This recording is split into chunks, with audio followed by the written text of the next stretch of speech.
match of the weekend here for Asia Pacific before we send you over to Europe and then Americas. The winner of this match between Bankyugi and Che0nsu will be crowned our winner for week one and get the maximum number of points, thus putting themselves in very, very strong standing to end up in Division A once we enter the round robin phase come week 4, which is really what these first 3 weeks are all about. Conquest for the first week, and then last hero standing, and then specialists making a return in week 3. It's very much something to look forward to. But for right now, Gia, we have 2 pretty different strategies here from both the players, both quite unique, I think it's fair to say, compared to the majority of the field. With Che0nsu going with his very much kind of slow control decks with the Demon Hunter and the Warrior in particular, and Bankyugi kind of just going with his own weird decks. I don't really know what to cohesively describe his lineup as. Yeah, I also do not know what to put my finger on in terms of Bankyugi's overall direction, but it seems like whether he intended to or not, a side effect of running this mage and a Galakrond rogue is that it could actually have an advantage against decks from Che0nsu, controlling decks. And based on what we've seen from not just Che0nsu but Possessi, I think that read that they made with the Warrior, with the Control Demon Hunter, was appropriate for the majority of the field. But running up into specifically Bankyugi's lineup, I think, is not looking all that great for Che0nsu. It could be a tough one. I definitely agree with you there. He was, I think, anticipating more of an aggressive lineup. We can see that not only in his archetypes, but also in his tech decisions. The living dragon breath that he has in the druid to fight back against the mages, which largely do not exist. Even Bankyugi, who does have mage, is obviously significantly less reliant on the freeze aspect, what with it being the Highlander mage, as opposed to the Tempo mage version of the deck. So I think while he does have his work cut out for him here, his control decks can start to function pretty well still in these slower control matchups. Because up against Highlander mage, for example, it doesn't have much healing. As you were saying, it could be a weakness against some of the aggro decks, but it could also be a weakness against Demon Hunter, for example. Yeah, I guess it's erroneous for me to just call these 2 classes from Che0nsu, the Warrior and Demon Hunter, as straight-up control decks, because they also feature a win condition, which is not just removing every single threat from your opponent. In the case of the Warrior, it's the bomb stacking up and the Magtheridon in the list, alongside Deathwing, and just ways to swing tempo with big threats on top of their shell of tons of removal spells. Same is true for Demon Hunter, except with weapons instead of the bombs. And so that could be the reason why we're actually seeing Bankyugi ban away the Warrior, whereas I thought maybe the Priest would be his number 1, but he has been consistent with this so far. If there's a Warrior in the other lineup to ban, he will ban it away. Yes, it does make sense, and it's nothing if not consistent from Bankyugi. I think the banning Warrior strategy makes a lot more sense, because up against Surrender, where he banned the Priest, he definitely doesn't have a strong target against Priest, but I think he has a couple of good decks to be taking on the matchup. The Rogue in particular feels like it would be very strong to consistently have threats to play down and line up well against the Priest's own threats later on in the game. So it's going to be a very close one. That much is for sure, because weirdly enough, even though Reno Mage and Galakrond Rogue are the 2 decks that existed most of all in the previous expansion, they're 2 of the decks that I'm least sure on now, because I've just been playing all the new weird and wacky decks. So when it comes to the win rates of all the different matchups, I think it could be very much up in the air for the start, especially with the Demon Hunter up against the Mage, which is not one that we've seen very much at all. Yeah, that's right. To anyone watching, you guys should be aware that everything we're talking about in terms of favor and our opinions and how deck A versus deck B stacks up, you should take it with a grain of salt, because we are in that sweet spot, that early part of a whole expansion cycle where people are still hashing out how to build their decks, let alone how these decks stack up against everything else in the field. So as much as you guys, we are learning as we watch these players, and I think it's so good to see exactly a new blood player in Bankyugi versus Che0nsu, somebody who has been around the block many times and is now especially proving that he's what it takes to be the best. He does indeed. But Che0nsu, I think, we're talking about Bankyugi wanting to prove himself. Che0nsu, despite having been here from the start, also I think does have something to prove here, which he's absolutely doing here. He is not the most famous of the players that I talk about amongst the English-speaking community. He's not even the most, doesn't have the most tournament pedigree, I think it's also fair to say, based on his previous tournament results. But he's turning this around right now. He's got great results on ladder with rank 1 finish 2 months in a row on the Asia Pacific server, and also now putting on a great performance week 1. There's a lot to prove for both of these players, and I love that they are putting in the work necessary to get there. And for the very that we'll be watching, it seems like Che0nsu has locked in his Demon Hunter and Bankyugi has locked in that mage. So already we're going to see the mage put through its first test. I think it's fair to say, based on Bankyugi's stats throughout the Swiss and so far, that the mage has been his struggling point. We did see it take clean wins on stream thus far, but it doesn't tell the entire story of how well it's been performing in his lineup. And we were mentioning that Demon Hunter, with all of the weapon damage, could be very, very problematic for it, given that the mage doesn't have much healing. Yes, that's the real sticking point for mage. Again, it's the fact that it's kind of rigid as a deck, doesn't have all the healing, doesn't have a whole bunch of removal for if there's different sized minions on the board. But one thing I will say is that even though I've been consistently doubting the mage, pulling up its weaknesses, sorry, it's been consistently proving me wrong. It's been, I think, performing very well on stream, even if in the overall matchups it hasn't been doing all too well. One reason why that appears to be the case with its negative win rate overall is we saw that against Surrender specifically, Bankyugi went 0-6 with his mage before he managed to win the one game with it when it mattered to head through to the finals. And if we hash out why this mage has been performing pretty well, at least on stream, I think it was due to having, actually strangely enough, consistent early game removal, which I wouldn't chalk up to Highlander mage very much in the past, but maybe the specific build from Bankyugi with the what's it called? The Imprisoned Observer being very, very clutch in certain matchups against decks that run low health stealth minions like the Rogue and the Tempo Mage's low health minions. That card could be helping him a lot in general. And I guess every time I look at Reno the Relicologist, I just kind of forget how powerful that one single card can be in terms of swinging tempo. And in and of itself, it can just put the favor back in Highlander Mage's favor from almost any board state. Well, we'll have to see. Starting things off in this series, the winner, of course, getting themselves in a great spot once we head to the round robin. And already for Che0nsu, a pretty interesting decision. We could have seen just a nice quick cycle of Spectral Sight if he was specifically looking for a couple more mid-game options. But I guess he is just anticipating this to be quite a slow matchup if he's, thinking that he'll be able to get Skull played on 6 and then Spectral Sight afterwards? Yeah, I think that's a reasonable assumption. Mage will not get its threats rolling really until the 7 to 8 mana turns are available that can be expedited by an early Zephrys or the Mana Saber. But while that's not available, I think Che0nsu's curve still looks pretty fine with, even though it's not getting the value out of the Silence effect, the meter into Marrow Slicer, Lapidary, and then Skull. Looks like just a very strong curve to me. And this is what I think Che0nsu wants to be doing. This is what actually makes me such a fan of this deck, personally, is that I think that the face decks, like the old school Freeze Mage, this Demon Hunter to an extent as well, decks that have limited amount of burst damage, I think make for really interesting gameplay.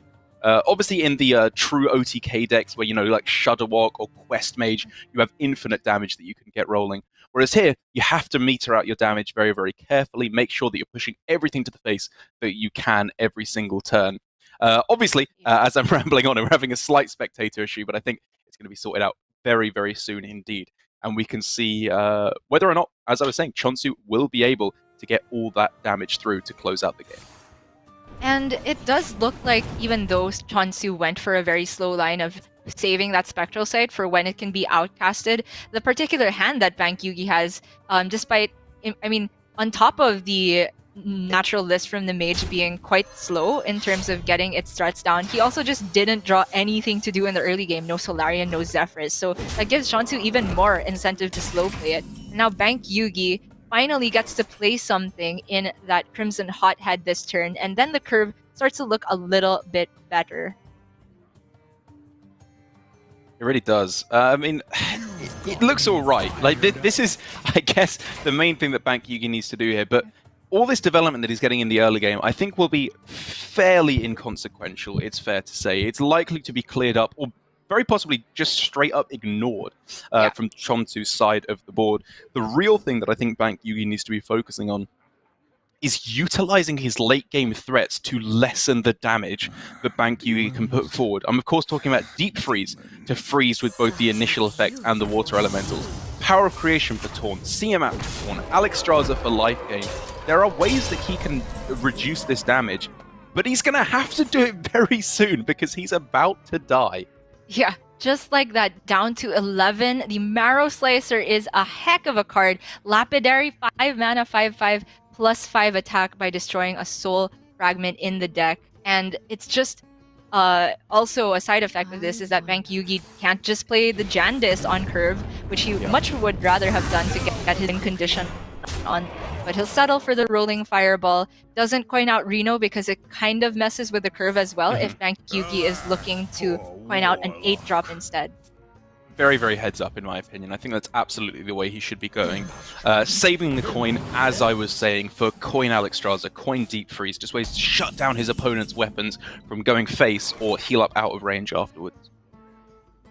And because we're talking about saving the coin for not Tiamat, but something a bit more defensive in this position, I wouldn't mind seeing the Reno just dealing with a 1-3. It's more there for board presence. Okay, the Jandis technically, most of the time, is actually more stats, so that does make sense as well. Still not seeing the mind games, Derek. Sorry. Yeah, not this time. I mean, when you have such a big minion and such a small minion, I think it makes sense, especially when you're fully anticipating some kind of a sweeping AoE to clear things up. Che0nsu with the cheapened Sociologist can actually get that online immediately. He has expended 2 soul fragments already, but with a couple activations that Militia could still have gotten some pretty relevant board presence. And yeah, oh, he even manages to fit in Soul Shard and another Spirit Jailer. That's just a full board. Oh, absolutely perfect. I mean, even having to leave one of them unused due to board space issues. But the point is here that this is not only a very big board, it's so big of a board that Reno the Relicologist, despite you just saying how powerful it can be, basically doesn't even scratch it. Bankyugi is just looking dead here. Unless it's the most miraculous Reno ever, that it kills the 2nd, 3rd, and 4th minion on the board. And even Probably then, he'd still be facing down. Yeah, I mean, the only plays I was looking at were, of course, this can be a line where you freeze up, it tanks most of the damage, and you are kind of unlikely to die. Or he could have gone for the line of coin Power of Creation to hope to hit Cartoots or Sunwalkers. Sadly, however, every single one of those lines relies on your opponent not hitting this exact card right here, Kane Sun Fury, bypassing the taunt. Game 1, incredibly dominant first game for Che0nsu, no chance at all for Bankyugi. Even had the 2nd Mage Hunter there if you wanted to silence the Cartoot Defender. It's just every base was covered there. And I have to say, even though that was probably on the lower end of possible opening hands for Bankyugi, nothing to do in the early game, I think overall, you would expect to see that matchup go in that favor because there's just not a good way to deal with the Marrow Slicers. Che0nsu's curve, as we were saying, wasn't the best in the beginning. It really only started ramping up on turn 4 because he went pass into Mage Hunter on 3. Not the greatest, but the fact that the Mage is not able to answer that weapon consistently and they don't have a way to heal back up is really the kicker in the matchup. Yeah, it really is. It's so much so, I think, that despite Priest and Druid being significantly, or by a drastic margin, the 2 most popular classes for APAC at the moment, I think weapon removal might be a tech that starts to feature more and more in the coming weeks, because against Demon Hunter, against Rogue, against Warrior, against Paladin even, with the pure version of the deck being able to get those true silvers, there's quite a few classes that you really want to be killing off the weapon very, very consistently, because if you don't, you're just going to die, as we saw there with the Mage unable to really get anything done. And the Demon Hunter taking a nice win there for Che0nsu, but I think an expected win. The Demon Hunter felt like it would be fairly well suited against pretty much all of Bankyugi's decks. That's right. The time when we start seeing the Oozes and Harrisons enter the list is a little bit later than, say, week 2 of an expansion, but especially since we are gearing up for week 2 of GM. last hero standing. I think there's room also to make your decks a little bit more heavily targeting something, and more so when we enter week 3 where there's specialists and you can start sideboarding in for a specific matchup, and that's going to be even more layers of mind games to be played on top of a meta that is still uncertain and unfolding. And I'm just excited thinking about how far we have to go from here. But to bring it back into this particular series, the problematic mage that we were talking about, Bankyugi, has already fallen to its first loss. And it feels like that could be the story of the entire matchup. Remains to be seen if Bankyugi wants to give this another try, as he feels like this is conquest. You have to get a win with your worst deck at some point anyway, or if he wants to reverse momentum maybe and try one of his better aligned. Maybe, yeah. I mean, because the problem that we have with the mage is not only is it weak against this very high damage style from the Demon Hunter. I mean, it wasn't really the controlling aspect. It was literally just the damage to face that it was weak to there. It is also somewhat weak to the value that Priest can offer. In that matchup, in my experience, Mage very much has to be the aggressor. They have to close out the game because eventually the Priest will generate too much value through Galakron, through Murazond, through all the generation effects that they have with Priest stealing cards from various different classes. So it kind of has to work in a few different ways, which it can't necessarily do all at once very effectively. So I do think, again, even though it's been proving me wrong time and again, the mage is going to be the weak spot for Bankyugi. The strong spot, however, I think could be the rogue. I think it's in a great spot to take a win still against either the druid or the priest here. Yeah, I would have to agree. I think Bankyugi's rogue has hit the nail on the head for this particular week. But we could talk about the priest mage matchup for ages, it feels like, because even in last meta, any form of priest versus Highlander mage, people were still debating on who's actually favored there towards the late game.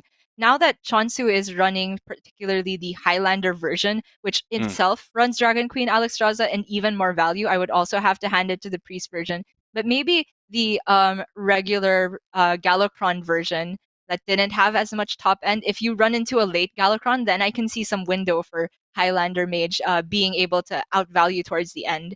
I do think that Che0nsu's Highlander version, though, should have a better matchup if we do see that one queued up. Looks like Che0nsu has locked in the priest, but we're still waiting on Bankyugi to choose his next.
Thank you for sticking with us, and welcome back to Hearthstone Grandmasters. It's the finals of Week 1 for Asia Pacific. Che0nsu and Bankyugi both trying to show that they've got what it takes to be right up at the top of the tier list of APAC players, which I think both players are putting a pretty strong claim to do so, especially with Che0nsu taking a win with his Demon Hunter right up at the start. A very unique deck to be bringing at this point, but what seems to be an omen of things to come, because it is looking very, very powerful against both the slower and the faster decks so far.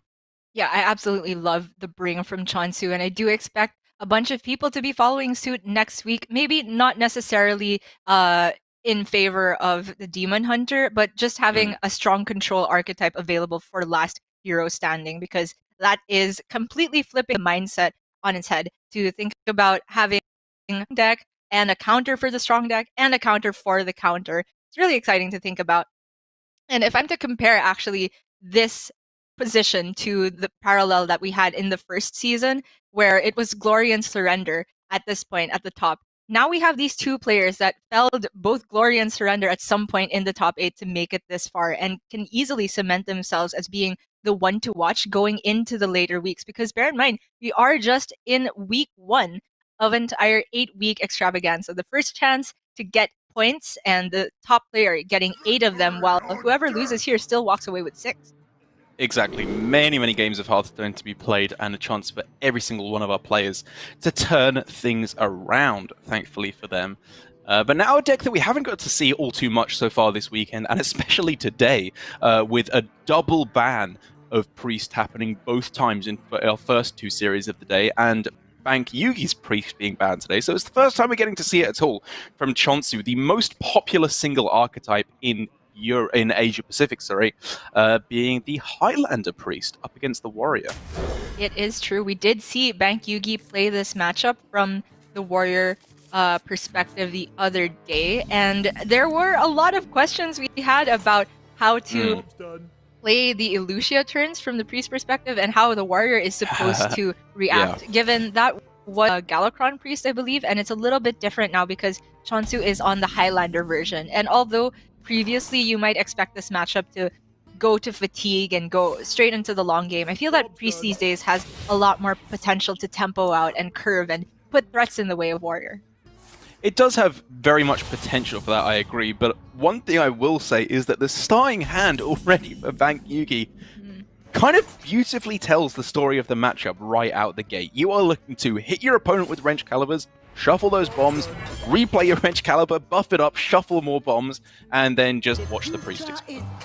Yes, Priest, despite the hero power being for healing, doesn't actually have that much burst healing all in one go. So if the bombs bloom up one after another, it can be a little bit too much to deal with. However, one of the best ways that Priest has to, potentially heal back a lot at once, Apotheosis. So I think Bankyugi will also be aware of getting rid of minions as much as he can, even though the Apotheosis is just a one-of in the Highlander list. Well, I like that you bring up the point of burst healing all at once, because Che0nsu had a very difficult decision there, in my opinion, of going for a buffed up Wrench Caliber, which obviously not a bad pick at all. But against Armorsmith, I think that given the amount of ways that Priest has to steal cards from his opponent with Elucia, Thought Steal, whatever else it may be along the way, it wasn't ridiculous to assume that the Armorsmith would be able to gain quite a bit of health over the course of the game. It's possible, assuming Bankyugi even plays very many minions. The way that Bankyugi's hand is shaped, though, it feels like it's heavily relying on the weapon damage. Okay. Although we do see that Blastmaster into hand, that is probably getting slammed on curve, and Che0nsu will have a difficult time of dealing with it. Picking up the Wrench Caliber did give him a consistent way, though, to deal with whatever threats Bankyugi may have put on the board, while also retaining mana for Che0nsu to develop his own minions. So I like the Wrench Caliber pick overall. I mean, I think the question's got to be asked at this point. Is there a better curve you can hit as Warrior for this matchup? It's literally the best card he could play every single turn. He's gone weapon, replay the weapon, Krasnov coming down, obviously the turn before Blastmaster Boom as well, and then Blastmaster Boom itself to wrap it all up. It's perfect. It really, really is. The fact that there was a target at all for Krastenov to hit into is a very big deal now. And not to mention, of course, the ever notorious interaction of the multiple bombs index shutting down Highlander cards. Che0nsu's Zephyrus unable to be active at the moment. I mean, at the moment is an understatement. That is not going to be played for the entire game. He's going to have to tank like 50 damage before he's going to get to that point. The Alexstrasza too. Oh my goodness. Well, this looks like a pretty straightforward boom turn to me, but Bankyugi will be thinking about Soul Mirror as a potential punish. Although, if that's this response and you're still probably getting some damage to face, unless the bombs all hit each other, I think I would absolutely just slam it here after clearing off this 5-4. Well, it's an interesting point to bring up. I totally agree, because if you're not going for the Dr. Boom now, you're of course running into the problem of Plague of Death. As soon as turn 8 rolls around, you'll be able to coin it out, which would be disastrous for all your boombots not getting their death rattle. So it's possible that he'll want to save it for Blastmaster plus Blade Storm, or obviously with Risky Skipper, all on one turn. But I think in the end he agrees with you that just getting the damage to face is the most important. Well, I was talking about Bankyugi damage to face. I didn't notice he was down 18, so if there actually was a Soul Mirror here for Che0nsu, he could just, in some worlds, achieve lethal, given that he also has a Wrench Caliber going to face. It's a side effect of Bankyugi drawing a bomb pretty much right off the bat. Che0nsu doesn't have the Soul Mirror quite yet, but there are answers to be had. Holy Nova is available, or he can leave up the bombs, just go for Shadow Word Ruin, or just start fishing with Renew. Yeah, I mean, I feel like the Renew does eat up a pretty crucial mana crystal, because he can go obviously Nova Coin Ruin or Nova Coin Brittlebone. Both work to destroy the Dr. Boom. But before that can happen, he's going to lose half his health total right out of the gate. And the recent hotfix to Discover means, of course, the Renew cannot Discover Renew multiple times over. This health is a lot more volatile and difficult to regain for Che0nsu now. Definitely. And it's important that he does end the turn with a minion on, because if that sticks, that's yet another thing that's threatening Apotheosis. And if Bankyugi wants to remove it, he might have to take tank another 3. The other weird thing for Bankyugi is that he also needs to be afraid of not drawing the 2 bombs that are in his deck, which would exactly kill him. So Armageddon is kind of becoming a priority for him now, which he does demonstrate clearly with the list. Yeah.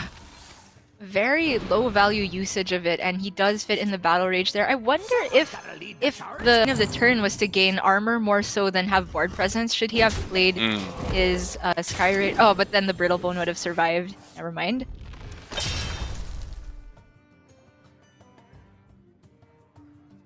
An interesting proposition. Being able to get your own Armor Smith is not bad at all at this point in the game.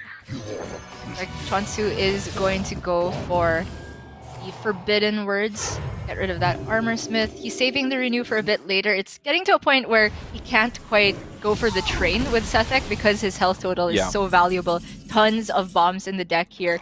Gone are the days of Warrior versus Priest being a long, fatigue-oriented matchup. There's bombs for everyone now. Exactly. Especially as Bankyugi still has another Wrench Caliber, which is just 6 damage purely represented off of the weapon itself. And Hench Clan Burglar is low-key insane here, if he can get any kind of burst damage. Okay, not quite. Ooh, it is pretty interesting. He was worried about his health total a while ago, for sure. The multi-shot, I think, lines up also just nicely right now on this board. There is an Armor Smith in that Karj, though. So if he wants to truly full clear, it would also net a Shield Slam. That seems a little bit too expensive to spend on an Armor Smith. I'm looking at the Witch's Brew still. Yeah, I guess with the ability to kill off the minions well enough, you just want to take the insurance policy of having an armor gain or health gain. He could very well spend the entire turn just playing for healing and waiting for the bombs to just blow up Che0nsu, essentially, because he's seen that Che0nsu had pretty low development for the past couple turns, and he knows that he's shut off Zephyrus Alexstrasza. We're looking for Apotheosis here would be the dream. None of these are really doing anything.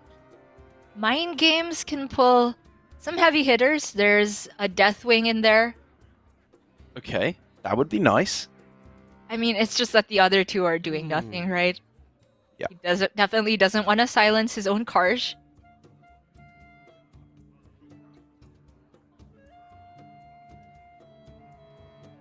And for lack of better things to do, Che0nsu's just gonna rip it.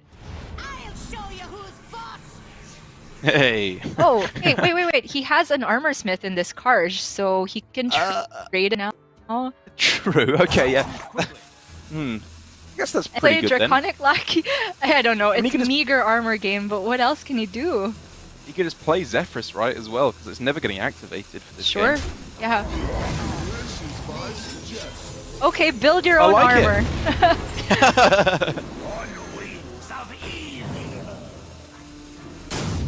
Okay, Spelkin is some good business if he discovers more renews and put himself out of range, well, farther out of range from bombs, but not necessarily fully out of range. Definitely felt like some incorrect ordering there, though, from Che0nsu, going for Zephyrus first and then the Lackey. He could have had a Zephyrus on board, but it played the other one. At the cost of one armor, Yeah. feels like a worthy trade-off. Yeah, the one armor did feel slightly inconsequential. And But now you never we've know, gotten not to a a point strict where, misplay. with Time Rip Power Infusion for a clear, or I guess there is a way to fit in the hero power now as well. Yeah. Hmm. He isn't dead for the moment, Yeah. but is this in any way enough? Even if we assume he can have 5 draws without dying to bombs, can he then assemble a win condition? Because the Alexstrasza is just an 8. Cobalt Spellkin isn't going to be getting him cards that win the game necessarily. Yeah, it really doesn't feel like it at the moment. If we're looking at singular bits, Che0nsu can top deck. There's a Siamat in the deck. There's, of course, Galakrond. Yeah. And even the Headmaster Kel'Thuzad to some extent because he has Time Rip in hand. And of course, Apotheosis is an ever-looming threat. But to me, it feels like for the moment, we have moved on from the explosive beginnings and somehow now it's reverted to the slow and grindy matchup. Because both players have managed to assemble some healing. Yeah, or some have managed to assemble a lot more than others as well, it's worth saying it. 38 health is absolutely ludicrous. And I've honestly lost count of the number of bombs in the deck now. I think it's got to be like 8 at least that he's facing down at this point. And he feels like, rips the Elucia immediately. He says, my hand sucks, let's deal with yours. And even though it's not getting very much done, he can at least get rid of everything Bankyugi has. he can get rid of his hand, but the other thing this is saying is, my deck sucks, I want to get rid of that. Because now there's the potential, slim as it may be, for Bankyugi to chain quite a few bombs. Yeah, very true. Also, this is not as straightforward as it looks from Che0nsu, because if he just wants to dump all of his minions, that means Bankyugi ends up with the Brawl to immediately answer it, given that Che0nsu won't want to brawl his own with the Brawl here, and then play 3 guys, and then just give back Bankyugi the Ankar.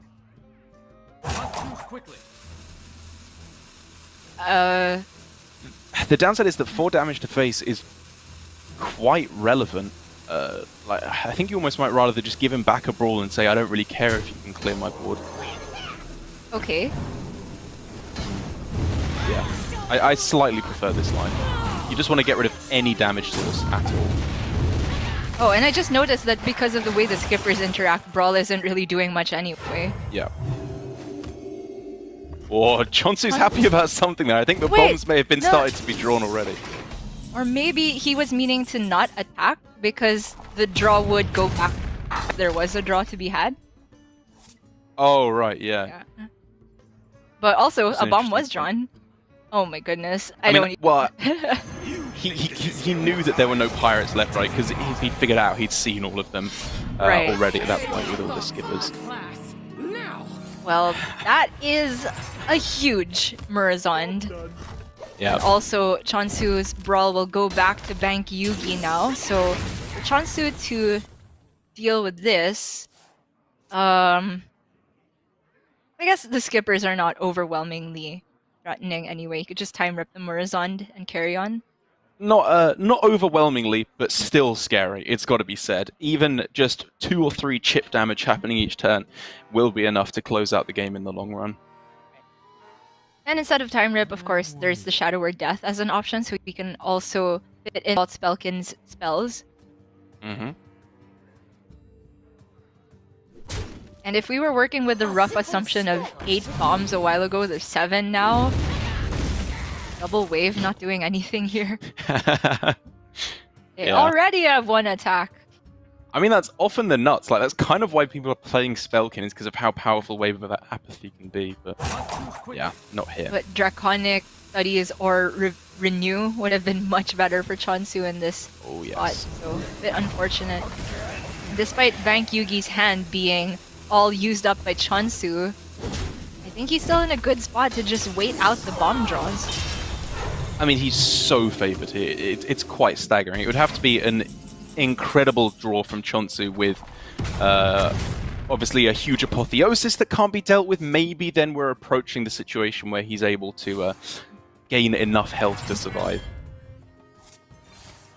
Also, can be said that Che0nsu can play that Alex just as an 8-8 because we've already established, just like the Zephyrus was thrown out, it's not going to be active. Neither is the Alexstrasza. So maybe Che0nsu's best shot is to hope an 8-8 can stick and connect multiple times.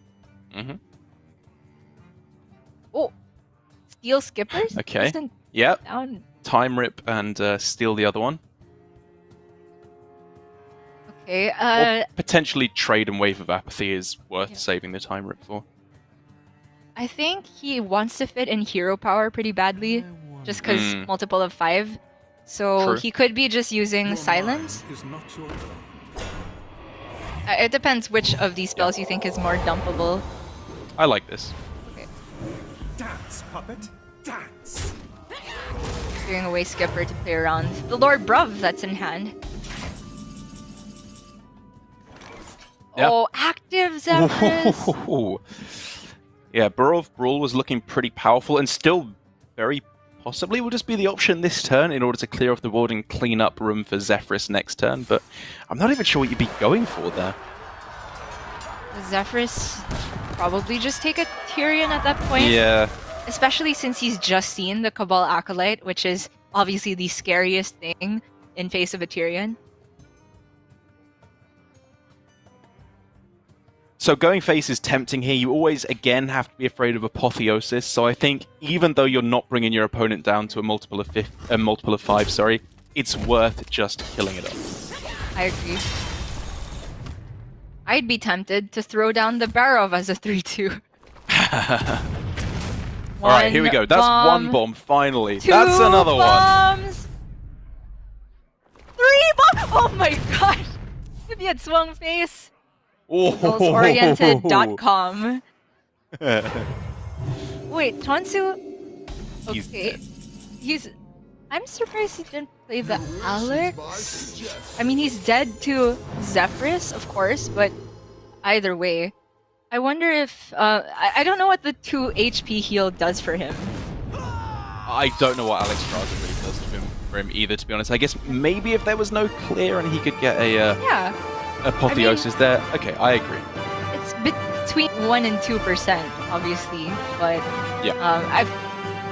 with that many bombs drawn, of course, it's natural to all but have given up at that point. But oh my gosh, that was a pretty fun way to look at how the matchup goes. If you want to graph the amount of action that happened, chart, it was just spiking up all the way at the beginning, went down, and then spiked up right away at the end. That's not how I'm used to seeing the matchup go. Yeah, I think it really does just demonstrate why we are seeing so much bomb control warrior in the metagame across all the regions at the moment. I think most players were surprised at how widely it was adopted because it does just feel like it has this very dominant matchup against Priest. Whenever you draw any decent size or decent amount of bombs at the start of the game, you're just going to be locking down that matchup. And with that said, it means that the 2 kind of control / damage win condition decks in the Demon Hunter and the Warrior are out of the way for both of our two players. And for Bankyugi, now the weird decks are going to start shining through. We've got the Highlander Mage and the Galakron Rogue as well. Both of which I think, one of which I think is in a good spot in the Galakron Rogue. The Mage, again, for me, is going to be the tough spot, which is what we are going to see first up against the Druid from Che0nsu. Yeah, and that matchup still remains a question mark to me. We did mention time and time again that the Tempo Mage has much more consistent ways of being able to freeze big threats, and thus probably have a better matchup against Druid once they get their beasts down. Like, for the Highlander Mage, they have ways to generate Blizzard and Frost Nova for a couple of turns, but if that's not leading up into the Reno turn, not enough most of the time. Yeah, I will definitely agree with you there. The Reno can feel very crucial in the mid-game to snipe off those stealth Twilight runners, teacher's pets as well, just to clear off the board. It's a weird list, though, from Che0nsu, I will say, even though, as you can see, despite him having a very positive win rate with the deck thus far, it's kind of light on the big threats. You know, he's only running 4 beasts in the deck, whereas we're seeing a lot of players go with 5, sometimes even 6, I'm seeing in some of the ladder lists, although that feels a little bit heavy. And 1 survival of the fittest being cut as well, to make room for 2 crystal powers in the early game, which will, I think, pretty undeniably be hurting him in the matchup. So, sorry, I was actually referring to the amazing Reno turn when I mentioned that. But sorry, I like that you brought up Relicologist, because that, I think, speaks to the 2 ways you can approach the matchup, which is either try to swing in the mid-game the 4/6 Reno to stick and go from there. But a lot of the time that doesn't pan out, and then the Highlander Mage has to default to baiting out as many threats as possible going into the amazing Reno turn, and then they can play it more towards just running the Druid out of threats. Although both of these avenues I feel like are less likely to happen than Druid just being able to overrun the Mage before they can even draw into all of those specific removal options.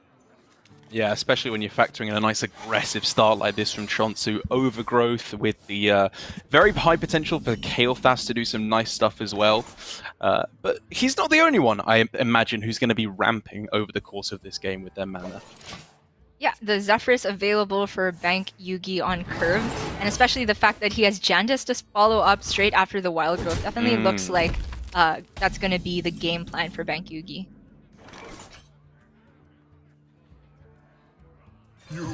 Yeah, this box, this Dragon Queen, and even the Malagos just want to come down as soon as you possibly can. And so if we're talking about whose ramp reigns supreme, obviously the Druid deck is built around being able to ramp a bit better, but the Kael'thas is missing 1 cheap spell in the next 2 turns to be able to really pop off alongside that overflow. Yeah, a couple turns to find it, of course, with either Innovate, Lightning Bloom, even a Crystal Power if you wanted to wait a turn, all being perfectly acceptable. But, I mean, I don't think he'll be too upset at just playing an Overflow as well, maybe just playing out the Twilight Runner to hope to draw the turn after as well. Yeah, with the draw of Anubis Off Defender, that makes the Overflow a lot more palatable. You won't overdraw at the end of the turn. And the Kael'thas, if it's not getting down Guardian Animals, is actually likely to be able to get killed because Bankyugi is the first to play threats on board. The Frost Whisper is a pretty good outcome as well. No spell damage available to pair with it, but just as constant damage to face, I think is nothing to scoff at. Yeah, you'll happily take a guy who just shoots for 1 every single turn to help the trades a little bit become a bit more smooth. I think Che0nsu can easily make the read as to which one of these is the fragile minion, but oh wow. Whoa! Huh? Whoa! Like, what? What? I thought it was super clear that we want Raz to stick. He went 2 levels too deep, Gia. He was thinking what I'm thinking. When is someone gonna go with the mind games? He mind games himself. Disaster. Like that scene from Princess Bride. I can't get away. Oh no. If you're thinking what I'm thinking and I'm thinking what you're thinking, then the answer is that you hit the Ras? I don't know if that's ever the answer. Even let alone the decision to hero power at all, even if into the 4/4, I feel was not so straightforward. It looked like a potential overflow Anubasoth turn. I guess it makes sense now that I'm looking at Che0nsu having the Kael'thas double spell overflow for the next turn, but man, was that hit weird. Yep, and it is becoming a real land war in Asia now, with Bankyugi being able to dominate this board here. No Reno the Relicologist, as we were talking about, which would be the absolute dream.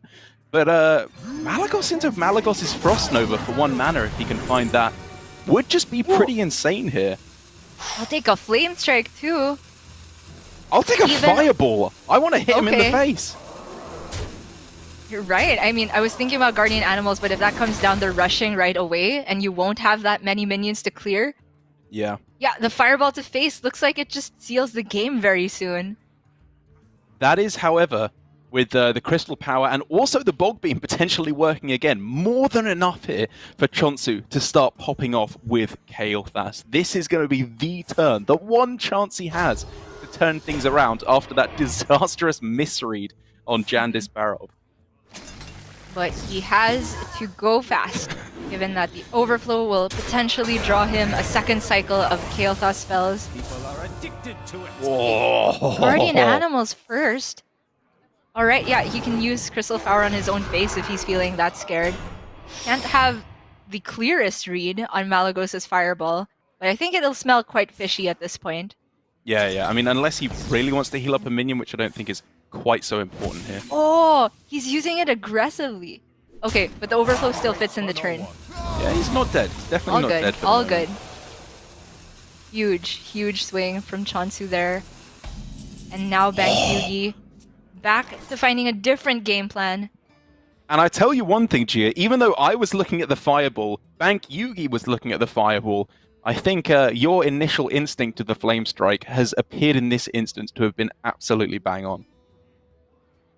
If you could put Che0nsu on having 2 whole Kael'thas cycles, then maybe. Yeah, but if he obviously. had missed even one of the cycles, and the first Guardian Animals just goes for the trade, it feels a lot worse. I don't know. Now that we've seen and done everything, I'm on your side that I still like the Fireball pick. It just so happened that Che0nsu had the outcome where Flame Strike would have been better. Gee, you gotta up your game here. I just gave you a free gloat card, and you just said, no, I don't want to gloat. Too honorable. Am I not bringing up Battle Rage every other cast? Alright, fair enough. I'll take that one. But the really scary thing now for Bankyugi isn't the card draw, it isn't the Ysera, it's the survival of the fittest ready to come down next turn, and also just the ridiculous amount of damage that's already there and is killing him very quickly. Yeah, the Ysera on curve, absolutely a night for Bankyugi, as the card itself says. He needs to find a way to freeze this and then coin out box, but this turn is the one window he has. And then... It's your turn now. So if we're looking at ways to generate freeze, Malagos has been played already. No, there's the natural copy of Blizzard in the deck, but it's not been drawn. No Tortolan available either. I mean, he just needs that one turn before he can go coin into Puzzle Box and hopefully turn this all around. The option of going for Cottet Defender doesn't quite get him there, does it? Never does. Yeah. 6 health gain. I mean, it's close. I mean, you'd have to put your opponent's hand 20. on having no buff whatsoever or damage to minions. Feels really sketchy. I think he went there for Arcane Intellect into coin the top deck Blizzard. Wasn't there. That'll be Che0nsu going up in the series. 2-1, the Druid taking an expected win, I think it's fair to say, over the Mage. Even though in the previous metagame, it felt like the Mage had a little bit more ability to outlast everything the Druid was doing. It feels like unless you're missing out on all the early ramp, all the early plays, and allow the Mage to develop onto the board early on, they just can't outlast this stuff. It's too much pressure, and even if there was the amazing Reno in hand here, it wouldn't have been able to come down in time to save the game. So Che0nsu continuing that dominance he's had all weekend with his Druid, and puts himself a single game away from being our week 1 champion. And that would be an amazing prediction from you if it were to come true. And Yes, it at would. least from both of us, we predicted that this mage from Bankyugi would be a struggling point, and it's absolutely happening right now. 2 games already dropped, and Bankyugi has another chance with it if he wants, or he could go on to that rogue list instead. I mean, I just struggle seeing how it can come to fruition at this point, especially since Che0nsu, outside of that blip of hitting the Ras Frost Whisper, seems to be on point with his plays. Yeah, I think he's just playing very, very nice Hearthstone consistently throughout the weekend here. And even then, there was consideration to his play. It was not strictly wrong what he went for there, even if it was, I think, getting way too fancy than we have any right to be playing here in APAC GM. And one deck that I think takes a little bit more subtlety than what that Druid was going for there is the Highlander Priest again. It really is the deck of the weekend for me, because even though we haven't seen it that much, highest ban rate by quite a margin, and also highest bring rate of any individual archetype. Why is this deck so powerful? And are we going to be seeing it against the Mage and the Rogue? Yeah, I would love to see this matchup again, because you keep mentioning how Casey says the Rogue is overwhelmingly favored here. I Yeah. still have yet to see the actual matchup come into practice all that often. And I think Bankyugi's build definitely has the juice to make Casey's understanding of the stats of the matchup look like they're very accurate. Lore Keeper Polkelt into just threat after threat could be something that Priest really struggles to deal with. But I think there's also a chance for Priest to get the tempo down in the early game. Sticking a Sethek, sticking an Apotheosis target can be really problematic for Rogue these days, especially since Bankyugi is trimming a lot of the removal package to make room for these higher end cards. Yes, it's, again, it struggles from kind of different things, because Rogue has never been a rigid class. You know, the whole point is it runs a whole bunch of cheap cards. It's very, very flexible. But like you said, these cards, Lawkeeper, Polkelt, Potion of Illusion, even Lillian to a certain extent, they are a little bit clunky a lot of the time, it can feel like, in terms of when you get them down. So first of all, anyway, before we even get to that, it's gonna be the Mage from Bankyugi to try and, I'd have to imagine, go for a nice aggressive standpoint at the start of this game, and lock down a board that can't be dealt with by the Priest's removal. In terms of aggressive, though, I guess the best the Mage can do early on is a Solarian and Zephrys, of course. So I like that Bankyugi went for instead a consistently strong mid-game curve. Picks up a Mana Saber, which even further justifies the keep, but just having Malagos into Reno is pretty much the best turn 5, turn 6 he could hope for. And I think Reno is likely to deal with any Priest board around that part of the game. Oh, wow. Zephrys picked up. Che0nsu's also Highlander. Hello? That's a champion play right there. I've got to say, that is the play of a winner, especially when he has Raise Dead in hand, no minions dead at this point. This could be a triple Zeph game. Oh, man. I feel for Bankyugi at this point. He doesn't know it. But this Nobody Zephrys knew it, is Gia. cooking up a star. All along, the 3 fingers he's holding back. He wasn't like 3 wishes. He's like 3 lives, man. I'm going to see you 3 times this game. Prepare. The fact that it was played straight away for what seems like not the ideal of Zephrys of just a minion on curve. Bankyugi might even smell that there's an easy resurrect available on this Zephrys. Oh man, oh man. However, Reno is very clean here after the Mana Saber trades in. Very strong start from both sides, actually, it's got to be said, with, even though it was limited development in terms of the hyper early game, from Bankyugi, he's still pulling ahead on board, which, as I was saying at the start, is crucial. This is his win condition. It's the kind of slot between turns 6 through 12, maybe I'm going to say, where he needs to be putting threat every single turn in order to try and outlast all the removal from the Priest. But given that Che0nsu, of course, has Raised Dead for another Zephrys and an amazing Reno in hand for an extra board clear, I'm liking his chances right from the get-go. I am looking at liking Che0nsu's long-term chances as well, but actually this turn is pretty complex.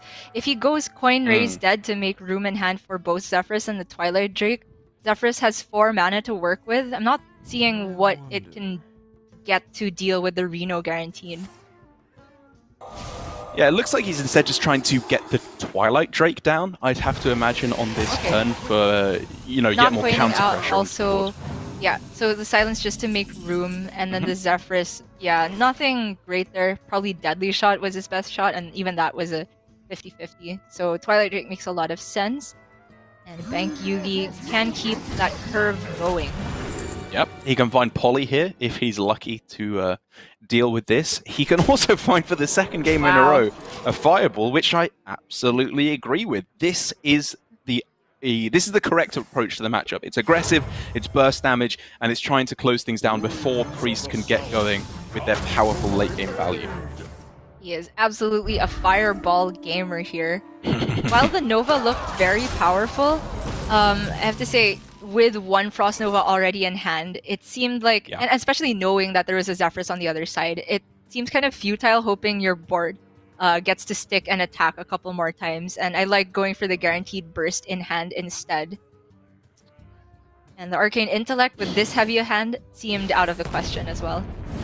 Yeah, it's kind of a tough turn here because the Malagos Fireball was like a better play on this turn, obviously, because it's a better card. It's way undercosted for what it does.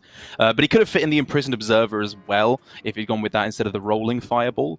But I think, on average, he's correctly realizing, again, it's about the Imprisoned Observer doesn't do that much. It's about saving this for burst damage that's the win.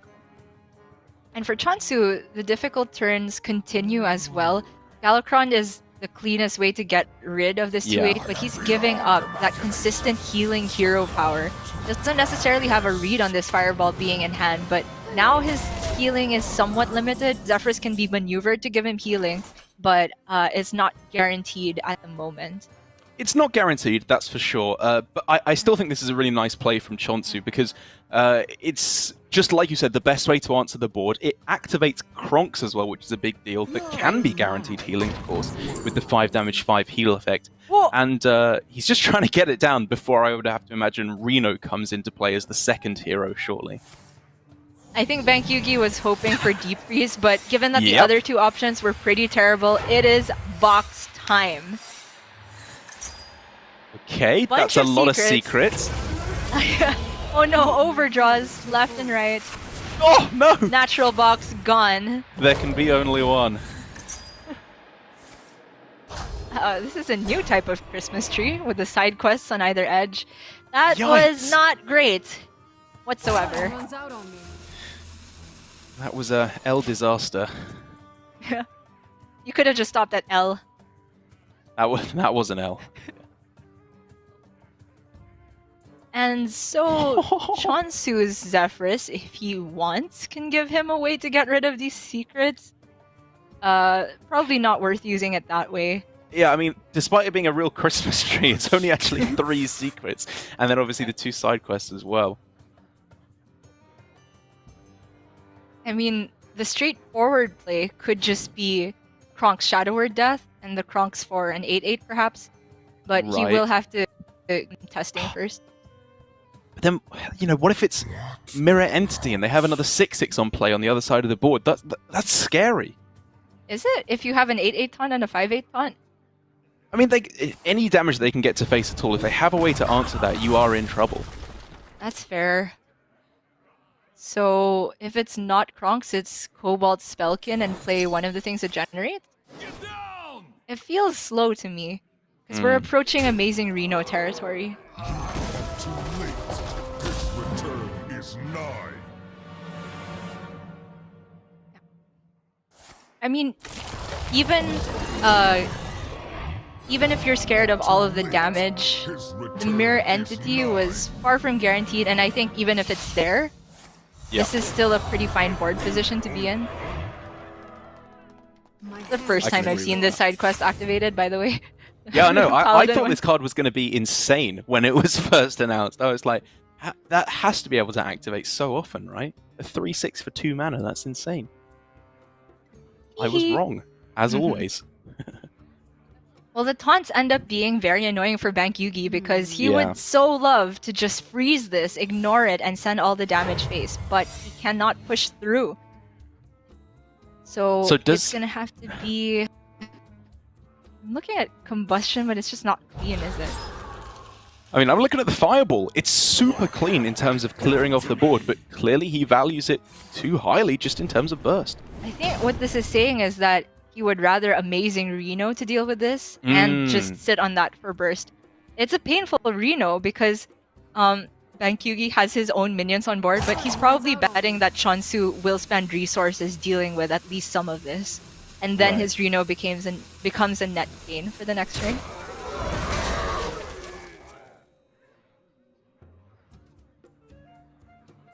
To control life. If you go Kel'Thuzad, Zephyrus, or Arcane Explosion, I can only assume. Then you get back Rushing Refa, Charging Refa, and a Kronks. Be cool. Yes, you do. It's nice. I'll agree with that. I mean, this play was suspicious as to how it was, I think, not clearly leading into an amazing Reno, but it's something you have to consider it from Che0nsu's perspective. But what I will say is that, most of his hand is just development. If he's not going to play this, what is he going to do? He has enough threats to keep going and going. So even though it's kind of an overextension, I think it's a good play still. I think the main reason for quote-unquote overextending here is just dumping towards his Elucia turn. Because he wants to just get the most value out of that as possible and give Bankyugi the least amount possible. Good point. So this smells like a Reno turn, but if Bankyugi wants to delay even more, he can just go Solarian Blizzard. But I feel like the Blizzard is just wasted in the long run if that's going to be the play, because too much things still survive that you need to Reno the following turn anyway. Yeah, unless he thinks he can find a way to not have to do that on the following turn. Like if you can go Dragoncaster, Blizzard, and then in a Combustion all on the same turn. But in the end, I agree. It's just getting a little bit too fancy. Save those to stall while you go face with the rest of your threat. It was also nice that he set up that Observer a couple of turns ago to make sure that it activates just as Reno has gone off. Powerful dragons generated by Che0nsu there. Yes.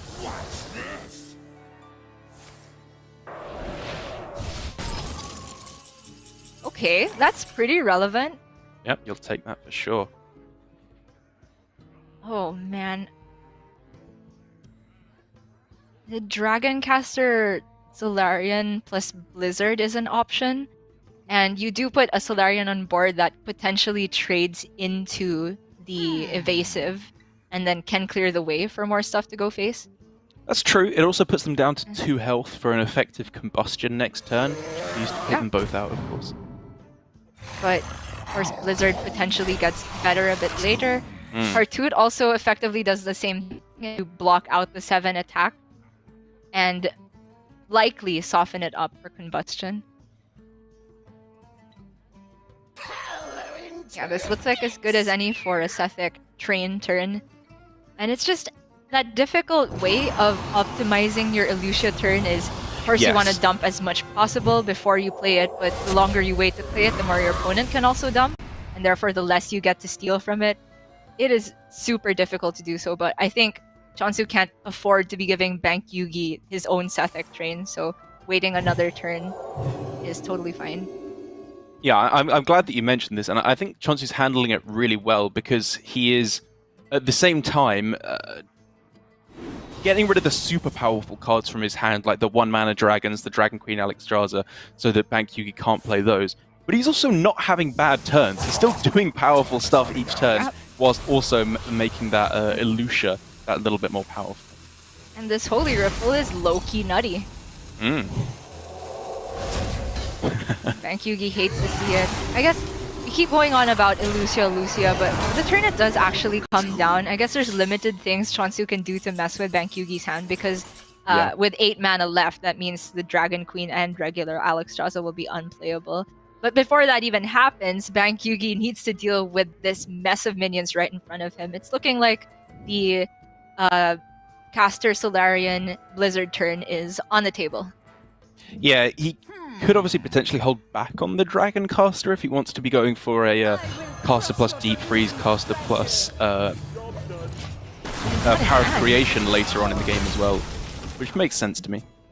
I find it a bit surprising because the overall benefit of freezing, I feel, is compounded when you have more threats on board to actually, be able to get good trades because you're preventing your opponent from attacking. And also the fact that That's he fair. doesn't have a good payoff spell immediately.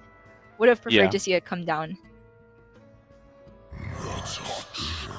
Because now the problem remains that he doesn't have a way of dealing both with the 8-5 and 7-3 next turn, whereas a 4-4 That's on true. board, on the unlikely scenario it sticks, could help a lot. Vile Fiend as well is a deceptively good outcome here, yeah. just to have some extra way to heal up turn after turn, especially with the buff that can come down on it as well. The greatest pressure plates. Oh, never mind. Whoa! That's the business. Oh.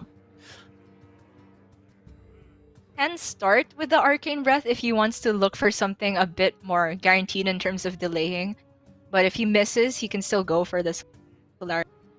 Yeah, especially as like clearing off a 1/1 here is a pretty big deal, just because like Fireball being have a higher chance of clearing off a minion Right. rather than just a 1/1 is a pretty big deal. Holding on to it instead. Uh-oh. Getting Uh-oh. scary. That's not what you want. Blizzard is huge there. He wait. That primordial studies that he generated another Astromancer Solarian. Yeah, the chain is eternal. Okay, Bankyugi. We see you. Sonic, because it can come down this turn? Yeah, I mean, I was looking at Polymorph, I've got to say most heavily of all, just because he's kind of light on hard answers to board states from his opponent. And the Spellbender, of course, messes with Apotheosis and other Good point. generated things. All of them had their fair merits. Che0nsu, this turn, still doesn't feel like... Still too many things to give Bankyugi to warrant an Elucia, so he's just going for pretty clean Natalie. Oh! Well, there's a game plan now, Gia. There's a very strong game plan. Of just chaining Solarians. I love it! Yes, Solarian, cast Potion of Illusion. Another one. It can go forever. It's just a bit awkward because Bankyugi ideally would want to devolve the Natalie as many times as Yeah. possible and then combust. But then if he devolves the Varanus, it could very well end up with more health than it currently has. Ooh. No mind games to be had here. Or are You could, No. of course, just trade one Solarian, then devolve, and then combust. I think it's pretty, you lose one spell damage, but I think it should, on average, still end up with less health. Okay, or just ignore the Natalie Interesting. altogether. He is at a very healthy 33 HP at the moment. I mean, it's more just that his board is very, very unlikely to be doing much of anything now. That Plague of Death, though, is very relevant. That was another reason for trading off Solarian, I suppose. I think that's the natural copy, which is in Che0nsu's deck, so that is something that Bankyugi could have accounted for. I mean, I'm ripping that if I'm Che0nsu. I don't want to give Bankyugi 2 more primes in the deck. Or, I guess the other option is Reno. One And of the then two things looks... get really, really wacky. Yeah, but it's so tough, right? Because those are very, very valuable cards. Denying the death rattles is important. Absolutely, I agree. But there's still Dragon Queen Alexstrasza to come down. There's Deep Freeze. There's the Power of Creation as well. The big threats are left. But then you want to get rid of your valuable cards because you want to play Elucia also? Oh, I the guess timing so. on it I guess so. is really tough. But I guess the fact that Che0nsu had 2, so Plague in the Reno, and of course Bankyugi isn't accounting for the Reno in hand, Yeah. makes sense. Squall Hunter as well is a very, very powerful card here, being able to deliver 10 burst damage now with the Malagos Fireball. Che0nsu was hovering over the Elucia this turn, eyeing the cheap dragon that was generated, but there's just almost no way to know what the rest of Bankyugi's hand is. A ton of it was Yeah. generated. But if he did go for Elucia this turn, it would be so insane. Because he could go Caster and Deep Freeze alongside the Cheap Dragon. It looks like starting with the Wave of Apathy, just so in case there's nothing playable at all, Che0nsu still has a reasonable situation. And he can still go Dragon Caster Deep Freeze, but he can't of the Squall Hunter also at this Yeah. point. He also has knowledge now of what that Malago spell that was waiting in hand is. You probably just go Dragon Caster Deep Freeze. It's the best thing that Bankyugi has in hand. The secrets at I this agree. point are It's- pretty useless. Yeah, it's just that one mana School Hunter. It's so tempting to throw down, especially because you can get the Fireball as well, just to get that out of his hand. Yeah, it's scary because once it comes back to Bankyugi's hand, Che0nsu's still at 18. That's true. And if you're Bankyugi, okay. Reno number 2? Radiance? Nah. I think he wants to expend more of Che0nsu's resources, right? Okay. I'm looking at the Karj Convincing Radiance. Shadow Madness, once it goes back to Che0nsu's side, is not doing very much because Bankyugi will have an 8/8 and an untargetable minion. You could think about Power Infusion, but you can't put it on the Alexstrasza and attack this turn immediately. I'm kind of looking at like Apotheosis? That's also yeah, pretty relevant. using up all the heal effects, right? Because if you can use up Radiance, Apotheosis, maybe even go for like Okay. Shadow Word or Shadow Madness just to steal You a know minion what? and attack face for more damage. Yeah, I like the look of that a lot. So 3-3-3-1. Yeah, And Bankyugi has to go fast. yeah. And the Karj can copy his Alexstrasza, of course. Or the Freeze can freeze the other Freeze. Oh, wow. He was close. Did not he was expect to see that. Okay. very close. So that means Che0nsu gets initiative now. And Right. then can likely stick the Apotheosis. Because he can play 2 minions this turn. Obviously, there's the fear of devolving missiles, which he knows to be in Bankyugi's hand. Sure, but even if it's a small minion, if the small minion sticks, then that's Yeah. healing with Apotheosis fusion potentially. Oh, the mind games on this. So many levels.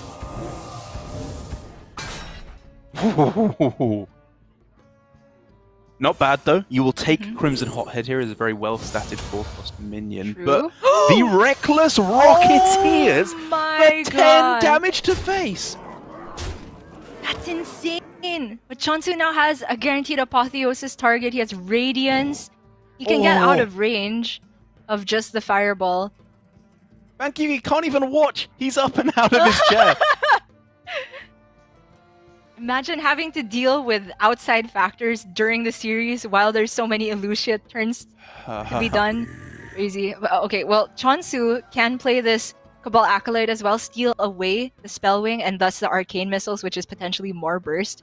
I like the sound of that. But as long as he sticks this Apotheosis on his hot head, puts himself in a much healthier range.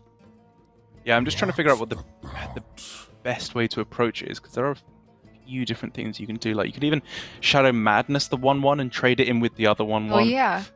Yeah. Yeah, seems better, right? So Shadow Madness. Okay, it's still 3-3-3-1. Shadow Madness, Karj, Apotheosis, Yeah, Radiance. true.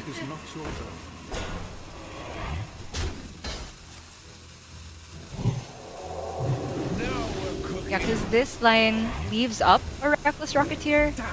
You do have 2 taunts, so Well, it's not he- a very big... Oh, okay. He ends with the infinite, yeah. Yeah. Okay. I mean, this is the other way to go about it. He could have gone like stealing, like not played the Cabal Acolyte, and instead gone with Shadow Madness and then played the Ooh. Arcane Missiles at the end. Wait a All of which second. was, That just very lethal, right? tempting. Squall Hunter, Fireball, Zephrys. He has 3 mana remaining. Lava Burst. That's it. That lay on hands was nuts! We were forgetting about the key extra bit of burst damage along the way from Bankyugi in the Zephrys, but what Oh. a way to close things out. It looked like Che0nsu had just gained way too much health to have any chance. But what is worth bringing up here now is that by playing the Cabal Acolyte to get a little bit of extra taunt, he missed out on playing the Radiance to gain 5 extra health, which maybe in the end wouldn't have actually saved him because School Hunter could have been played and then it would have been viable Lava Burst for more damage. I hadn't quite figured out exactly if it would be enough. Me neither. We'd have to look at the replay once again to hash out all the different ways it could have gone. The lay on hands in that particular result did not matter because the Zephyrus was right off the top there. But from Che0nsu's perspective, it drew every last card left from what Bankyugi could have had in the deck. So the Zephyrus by that point was guaranteed. And that all but sealed Che0nsu's fate. That was just such an interesting game, just from beginning, very end, to all the Illusia mind games, to how much healing was supposed to be used by Che0nsu, how much healing that Bankyugi was supposed to deny Che0nsu. Man, I don't know. I love the meta, I have to say. Yeah, me too. It was a very, very interesting game. And I think that Che0nsu at the start was approaching it absolutely the correct way in playing out his most powerful thing at the start, trying to deny tempo from his opponent, then leading up to the Illusia. Bankyugi was also playing it very well at the start, taking the burst damage, saving it for burst right throughout the game, despite having multiple good opportunities to play the Fireball for removal. The one thing I think was a little bit weird is that it should have been slightly more health game prioritized by Che0nsu at the end there, instead of going for the development of a Cabal Acolyte, which didn't really help too much with his health total despite having taunt. The upshot of it all is, of course, though, that it's finally the Rogue, the deck that we were thinking would function quite well for Bankyugi, that he has to take one final win with. Yeah, sorry to keep going back to this point, but I keep forgetting Che0nsu even knew that the Malagos's Fireball was in hand, because he had seen it from the Illusia swap, and he knew that the Zephyrus was still available. So yeah, I mean, of course we're going to be critical of Che0nsu because we hold him in such high regard, especially going into this season. Maybe it just goes to show that no matter how practiced you are, cards like Illusia thrown into the pool make things a lot more difficult. Messes up the mind games a lot, that is definitely for sure. But now, although these are relatively new decks, with Scholarman's Academy having just come out, one interplay that we saw very, very commonly come up between Galakron Rogue and Galakron Priest in the previous expansion was Murozond, and how well it interacts against Rogue. And given that I believe that Che0nsu kept it in his mulligan, I think that's a great way to approach the matchup, because Rogue is often playing many cheap spells on a turn, often for 1 or 0 mana with Wondrous Wand and Galakron. And I think Murozond is a perfect way to counteract that. Yeah, and indirectly also, it just makes the Rogue sometimes play not the optimal turn because they're scared of it. For the early game at least though, Bankyugi has hit a pretty solid curve. Getting a Reborn minion that's playable right on the next turn is absolutely great, because then he can save that coin for a Jandis early, which can just pressure the Priest quite a bit.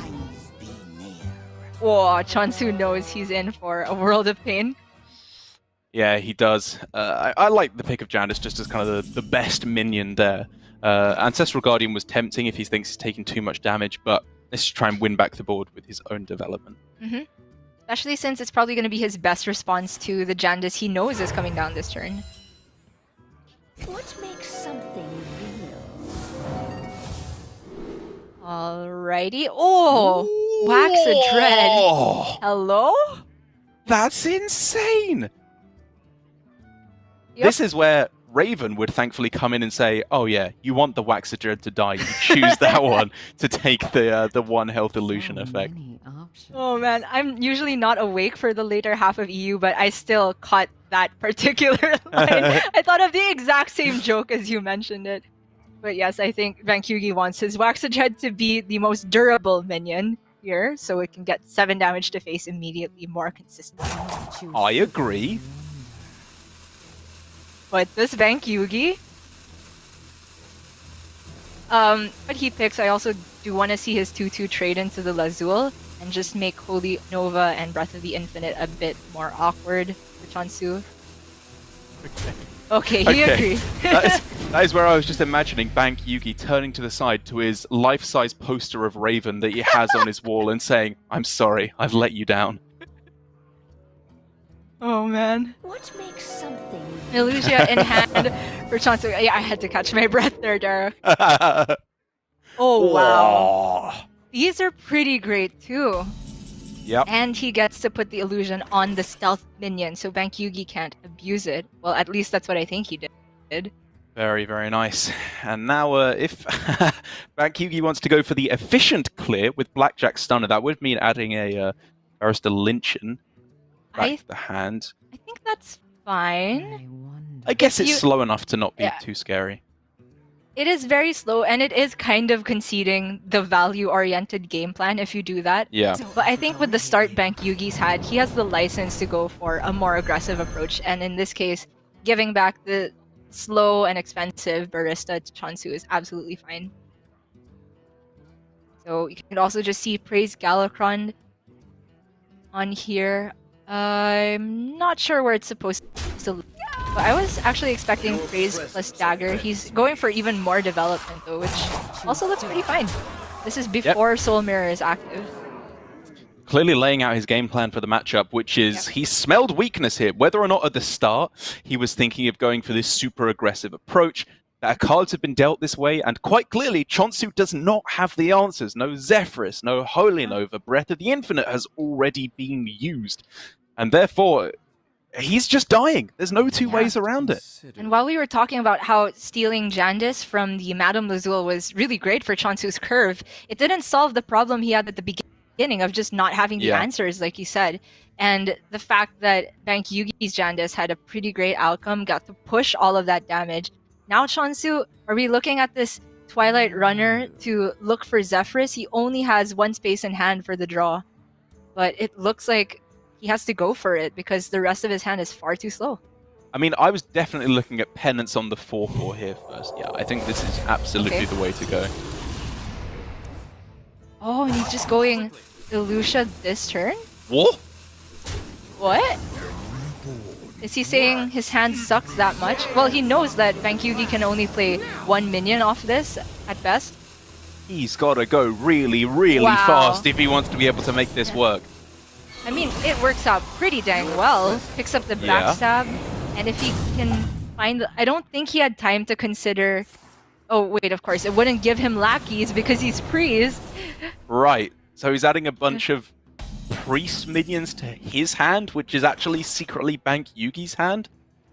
Okay. Yeah, the theory is Bankyugi would rather have cheap things than value at that point. That may be seen, but Bankyugi's turn now is he can invoke his Galakron with the Time Rip and then play a lackey. I mean, he can try and just go for a 1-mana Jandis, right? Even though it costs him 4 mana to play the potion first of all. Okay. Is that better than just playing out It's a higher 5-drop? tempo. I mean, he knows what's in the opposing hand, right? And there is no AoE here.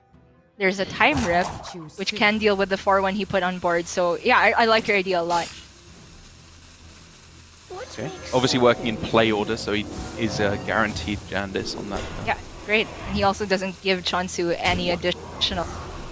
Yeah, Perfect. it's in keeping with the game plan. Super aggressive. Yeah. Great recognition. Illusia can trip you up, but Bankyugi saw that at least for that current hand, not counting the top deck, Che0nsu did not have a way to deal with a board like this. So Time Rip, Shadow of Death can clear off a fair bit of this damage, you know, especially if you're going Time Rip on the 5-5, even though it's... sorry, Shadow of Death on the 5-5, even though it's reasonable to assume that's the 1 health version.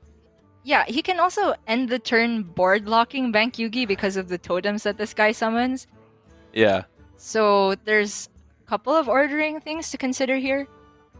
But because I think he'll end up having to trade the Jandis into the 4-1, you probably just Time Rip the 4-5 first. Yes. Wait, what if this summons the Taunt Totem first? I don't know if they summon in a particular order. The Illusia can't necessarily go through to the 4-1. Wait, what? Wait. It's No. the armor guy. It's the Sorry. warrior card, not the shaman guy. Oh my god, sorry. I thought that was the shaman guy. Whoa! Whoa! Oh my. All of that Jandis nonsense. train. Don't even care about anymore. Look at these Jandices! What makes something real? Jandizes, or as Rodan would say, jaundice. Jaundiced. That's the plural officially coined right here. And I mean- Bankyugi did just see the top deck card, so he still has pretty much full knowledge of the hand. And the problem remains, no AoE. This is the definition of a Brov moment for Che0nsu right here. He can go raise dead into like Ilusha to try and find an answer from his opponent's side of the board, but I don't think you can expect to find it, to be perfectly honest. Yeah, he also knows what most of the cards were. Right. He's been tracked. It's just not there. I'm not seeing Too it. clunky. His hand is just way too clunky. It's not even coming close.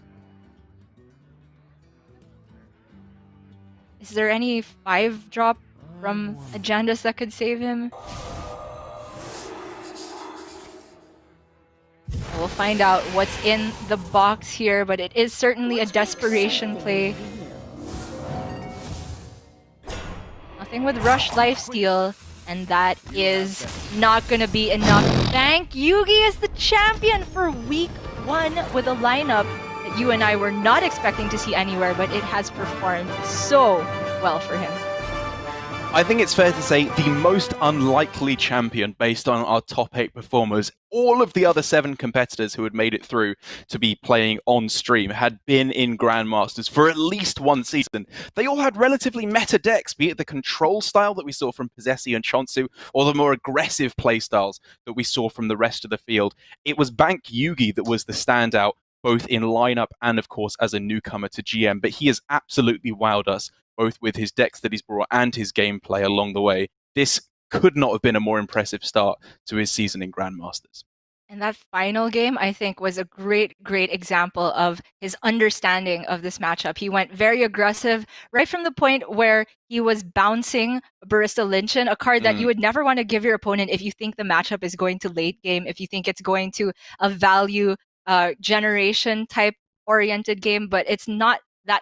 That was not the case. I mean, Bankyugi had the great curve to begin with, right into the Micro Machine, into Jandis after Jandis, and with well-placed memory on his Elusias, and recognizing that Che0nsu didn't have a way to deal with it, he just went for that Potion of Illusion, had the second Jandis, and completely steamrolled the Priest. Great stuff. Very, very happy for Bankyugi. And we can take another look at how things shook out for the rest of our competitors who unfortunately were unable to come away with the win. Obviously, Bankyugi is able to pick up the maximum number of points, but Che0nsu with a very strong second place, I think can absolutely hold his head high. The work that he's been putting in on ladder over the past.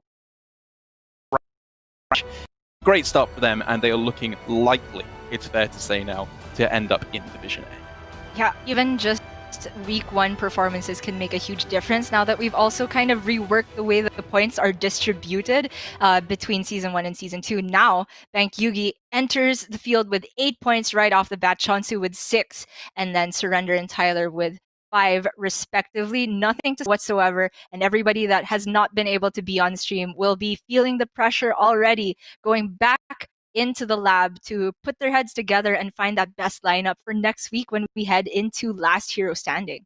Yeah, it's going to be a completely different kettle of fish when that comes around. Players will have to be going for the classic mindset that you have to switch up. Like, you're not trying to hard target one deck in particular. You're trying to allow your decks to sweep. It also means, as one of the biggest reasons why Last Hero Standing is a lot of people's favorite strategy or favorite format to play in competitive Hearthstone, you're probably going to see a lot weirder decks because you don't have to win with all 3 of your decks. So very possibly some true wildcard strategies will be coming out. But that is, of course, for next week to be looking forward to. And we are all done here for APAC in week 1. We have Bankyugi, our newcomer, as the champion for week 1. But we're not done with Hearthstone for today. We still have Europe with Raven and Sottle, and then Americas with TJ and Dan to round things out. And it's going to be, I think, a lot of fun in the other regions. A very different metagame and a very different pace of play. I think it's also fair to say after a nice, swift day of action here in APAC. So we're going to send you over to them right now. Thanks for joining us here in Asia Pacific. We will see you next week. But for now,